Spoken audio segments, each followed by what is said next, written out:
jërë ngeen jëf chers internautes yu Sport Life 221 ñu ngi leen di nuyu bu baax di leen jaajëfal di leen ziar un réel plaisir de vous retrouver si seen rubrique bii di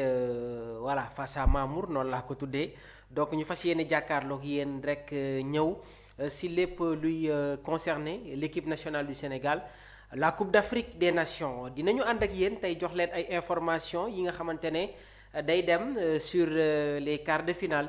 de cette Coupe d'Afrique des Nations suñu gaynde yi war a football ak équipe bi nga xamante ne moom mooy Mali déjà dinañu ñëw sur l'historique des rencontres ñaari dëkk yi ñaata yoon moom la ñu jot a rencontré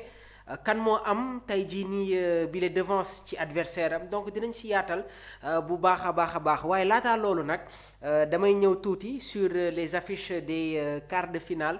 donc démb la ñu clôturer les matchs comptants pour les huitièmes de finale de cette Coupe d'Afrique des Nations waaye nag ci quart de finale yi dinañu am ay choc yoo xamante ne les passionnés les amoureux du football ñi ngi koy xaarani donc laataa may ñëw si match bi nga xamante ne war na dox diggante Sénégal ak Mali le vendredi à partir de 16h incha allah mu nekk tamit match boo xamante ne comme ni ñu koy defee saa su nekk di ngeen am avant ak après match manar si àndal ak samay consultant samay chroniqueur muy coach Bokandé coach Lassi Yaya Souare ñu fas yéene ànd ak yéen les internautes de Sport Life 221 ñëw sur le décryptage de l'actualité sportive waaye tamit match bi nga xamante ne ñi ngi koy xaarani suñu gaynde yi war a jongante ak les aigles du Mali waaye maa ngi leen koy wax sànq jot nañu nag xam équipe yi nga xamante ne ñoom ñooy daje sur les quarts de finale déjà damay ñëwaat tuuti sur les matchs des huitièmes de finale donc Mali doon jouer ak Tunisie Mali moo génnee équipe bi nga xamante ne moom mooy Tunisie gannaaw ba ñu demee sur la séance fatidique des tirs au but Sénégal doon football ak Soudan suñu gaynde yi gagné équipe bi du Soudan sur le score de 3-1 Égypte doon jouer ak Bénin Égypte gagné Bénin sur le score de 3-1 Côte d'Ivoire Burkina Faso Côte d'Ivoire gagné Burkina sur le score de 3-0 Afrique du Sud doon football ak Cameroun donc les Lions indomptables ñoom ñoo génnee les Bafana Bafana sur le score de 2-1 ci beneen match bi le pays hôte le pays organisateur Maroc doon football ak équipe bi nga xamante ne moom mooy la Tanzanie donc Maroc moo gagné sur le score de 1-0 Nigéria Mozambique les Super Eagles ñoom itamit ñoom ñoo remporté seen match huitième de finale yi face à cette équipe du Mozambique sur le score de 4-0 attention à cette équipe du Nigéria attention à cette équipe du Nigéria il y a de la qualité il y a énormément de la qualité waaye nag je pense que ci quart de finale yi dinañu jongante ak équipe bi nga xamante ne moom mooy Algérie doon football démb ak équipe bi di Congo les Fennecs se sont imposés ci prolongation yi face aux Léopards de la RDC 1-0 donc lii moo nekkoon les affiches des huitièmes de finale de cette Coupe d'Afrique des Nations 2025 ci quart de finale yi Mali dina jongante ak Sénégal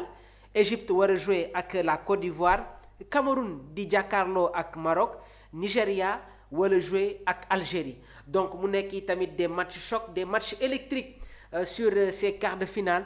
de cette Coupe d'Afrique des Nations vendredi incha allah Sénégal war a football ak équipe bi nga xamante ne moom mooy Mali à partir de 16h déjà rek dama bëgg a ñëw sur historique donc bi nga xamante ne amoon na entre les deux pays donc une rivalité née en 1963 les Lions nag invaincus depuis 1997 dañ leen di jox ay explications indil leen une approche pour ngeen xam exactement Sénégal nan la jiituwee équipe bi di Mali donc c'est une quarantaine de confrontations waaye nag lu ñu leen mën a wax mooy celle du vendredi prochain ce sera la première en phase à élimination directe de Coupe d'Afrique des Nations avantage aux Lions gaynde yi perdre ñu face aux Aigles depuis 1997 donc avantage aux Lions qui n'ont plus perdu contre les Aigles depuis 1997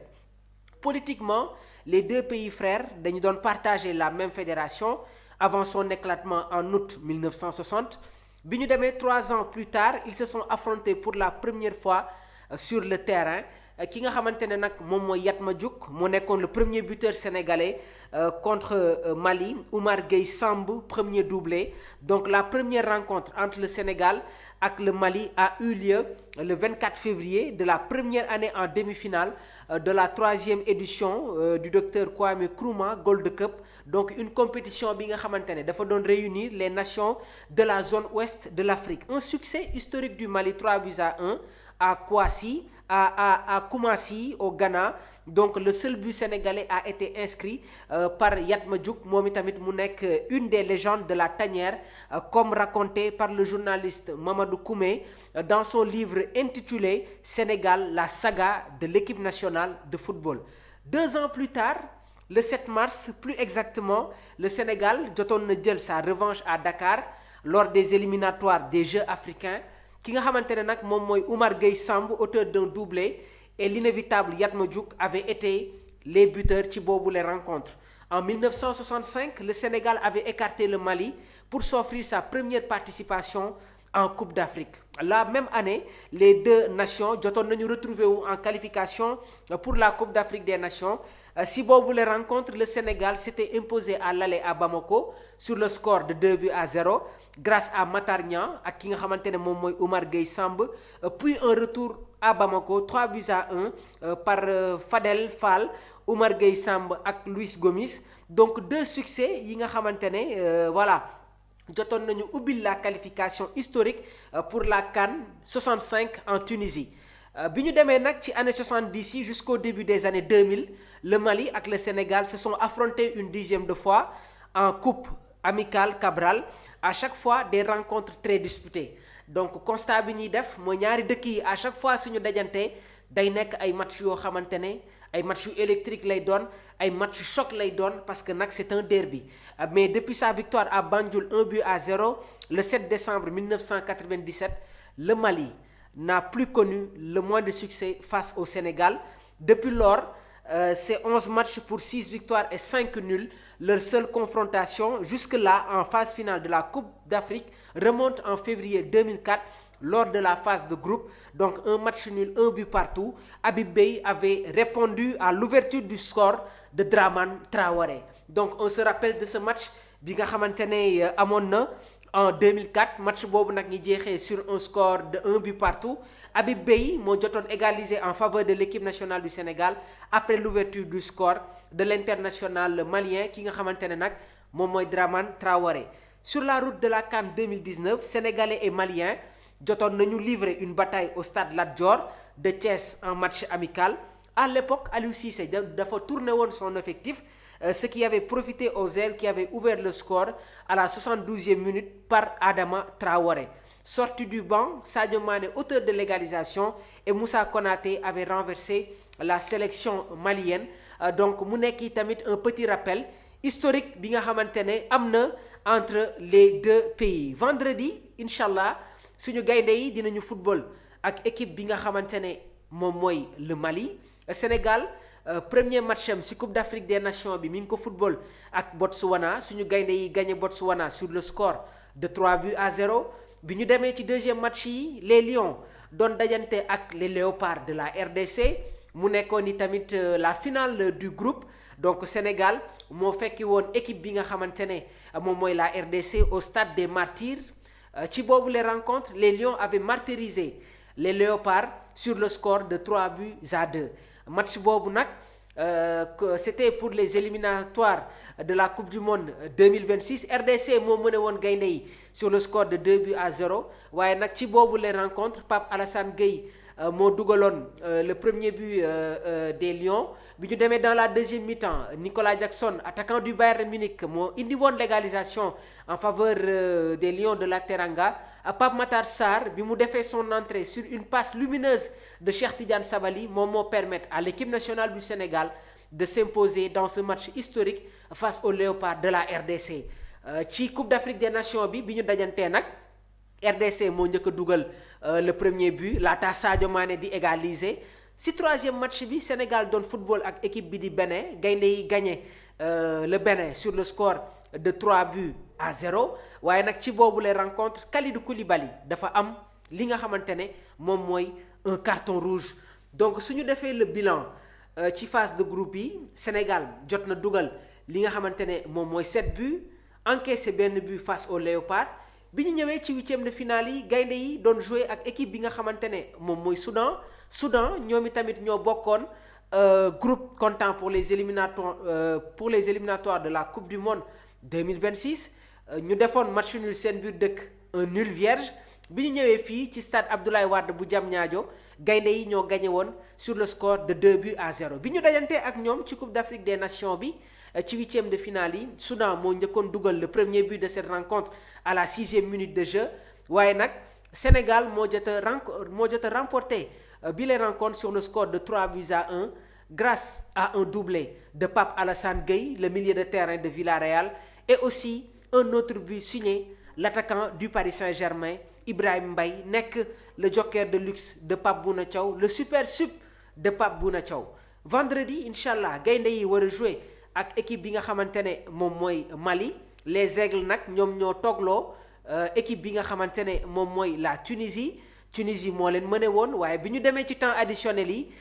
Mali si la égalisé yóbbu équipe bi di Tunisie ci séance des tirs au but gagné leen loolu moo leen permettre ñu accéder au quart de finale de cette Coupe d'Afrique des Nations nan la Sénégal war a aborder bi les rencontres ndax Pape Bouna Thiaw gis nañu face au Bénin dafa ñëwaat sur le schéma 4-3-3 bi ñuy jouer contre le Soudan mu ñëwaati tamit sur le schéma 4-3-3 dans les buts Edouard Mendy Abdoulaye Seck moo remplacé woon Kalidou Koulibaly ndax carton rouge bi Moussa Niakhaté Ismaël Jakobs Krépin Diatta Idrissa Gana Gueye Pape Alassane Gueye Habib Diarra ci trio d'attaque bi ñu amoon Nicolas Jackson Sadio Mané ak ki nga xamante ne moom mooy Ismaïla Sarr lan la Sénégal war a indi face à cette équipe du Mali waaye démb ci émission bi nga xamante ne def nañ ko fii ci biir Sport Live 221 le doyen Lamine Conté ñi ngi koy nuyu di ko ziar bi ma ko laajee schéma tactique bi daf ma ne Mamour man ak yow bokkuñu xalaat ndax Pape Bouna Thiaw bu ñuy jouer face au Soudan dafa indi un schéma